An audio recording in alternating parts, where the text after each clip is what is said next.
बिस्मिल्लाहिर्रहमानिर्रहीम। मेरे हम साथियों अस्सलाम वालेकुम। शेफ़ बिलाल एक बार फिर आपकी खिदमत में फ्राइड पोटैटो चिकन बाउल की रेसिपी लेकर हाज़िर हुआ है। बहुत मज़ेदार सी क्रिस्पी सी रेसिपी है। आप लोग इसे बहुत आसानी से बना सकते हैं, बनाने के साथ साथ इसे एंजॉय भी कर सकते हैं। तो आएँ जी बढ़ते हैं हम अपनी रेसिपी की तरफ। बनाना बहुत ही आसान है, इतना ज़्यादा मुश्किल नहीं है। तो बनाने से पहले आप लोगों से गुजारिश है कि हमारे चैनल को सब्सक्राइब करके बेल आइकन को प्रेस कर दें ताकि आपको रेगुलर नोटिफिकेशन मिलते रहे। जज़ाकल्लाहु खैरा। सबसे पहले मैंने चिकन की एक ब्रेस्ट ले ली थी, उसके मैंने स्लाइसिस कर लिए। तो इसके साथ ही मेरे पास बॉयल पोटैटो थे, तो अब हम इसको मैश कर लेंगे, यानी जिस तरह डो गूंदते हैं इस तरह हम इसको बना लेंगे। अब हम इसको टेस्ट देंगे। टेस्ट में मैंने ब्लैक पेपर के साथ ही मेरे पास साल्ट एज़ पर टेस्ट, दो चीज़ों का मैं इसको टेस्ट दे रहा हूँ। अगर आप तीसरी चीज़ का टेस्ट देना चाह रहे हैं तो आप अपने एडिशन कर सकते हैं। तो अब ये मेरे पास एक डो बन चुकी है। अब मैंने इसके बाउल बनाने हैं, तो आप इसकी कोई और शक्ल भी शेप भी बना सकते हैं। तो फ़िलहाल तो मैं इसके बाउल बनाने लगा हूँ। तो इस तरह हम 1 बाय 1 करके सारे बाउल रेडी कर लेंगे। जी तो अल्हम्दुलिल्लाह सारे बाउल मेरे पास रेडी हो चुके हैं। अब हम इसके लिए मैं ले रहा हूँ कॉर्नफ्लेक्स। तो ये इसको बहुत ज़्यादा क्रिस्पी बनाएगा। अगर आपके पास ये नहीं है आप ब्रेड क्रम्ब भी लगा सकते हैं, लेकिन ये एक नई चीज़ है, अगर आप इसके लगाएंगे तो बहुत ज़्यादा क्रिस्पी बनेगा। तो आप देख रहे हैं मैं इसको बहुत बड़े बड़े पीस होते हैं, तो मैं इसको थोड़ा छोटा कर रहा हूँ ताकि इसके साथ अच्छे तरह चिपक जाए। तो ये मेरे पास फाइनली रेडी हो चुका है। अब हम इसके ऊपर कोटिंग करेंगे। कोटिंग करने के लिए हमें क्या चाहिए, एक अंडा ले लिया।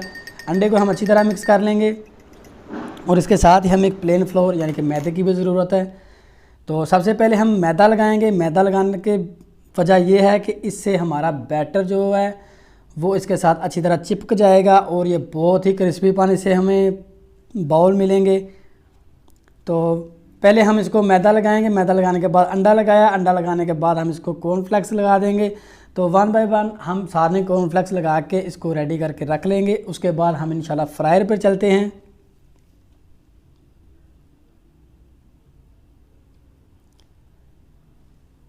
जी तो अल्हम्दुलिल्लाह मेरे पास सारे बाउल रेडी हो चुके हैं। अब चलते हैं हम फ्रायर की तरफ।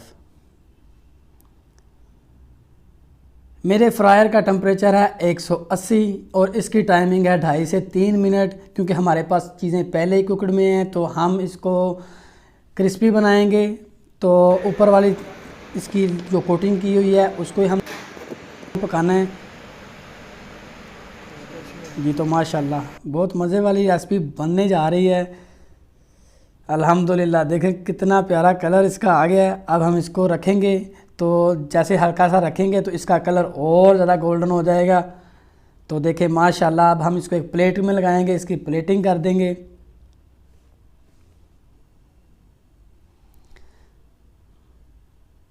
जी तो अगर आप खुद भी खाना चाह रहे हैं या घर वालों को देना चाह रहे हैं या दोस्त आ गए हैं तो आप इस तरह कोई ना कोई प्लेटिंग करेंगे तो चीज़ तो वही होती है, लेकिन उसकी मियार उसका कीमत बढ़ जाती है। तो अब हम रैंडमली उसके ऊपर मायो लगा दी, केचप लगा दी, जो भी आपके पास सॉस अवेलेबल है आप लगा सकते हैं। ऊपर हमने पुदीने कटिंग करके लगा दिया। तो अगर आपको हमारी वीडियो अच्छी लगे तो इसे लाइक ज़रूर कीजिएगा। अगर अच्छी ना लगे तो कमेंट बॉक्स में हमें ज़रूर बताइएगा कि इसमें क्या क्या खामियां थी। इंशाल्लाह हम उसको दूर करने की कोशिश करेंगे। जी तो माशाल्लाह ये हमारे पास फाइन रेडी हो चुकी है और इसके साथ हम केचप को सर्व कर देंगे। तो आप लोग इसे ज़रूर ट्राई करें, ट्राई करके आप भी खाएं, घर वालों को भी खिलाएं, अपने वालिदैन को खिलाएं और उनसे दुआएं लें।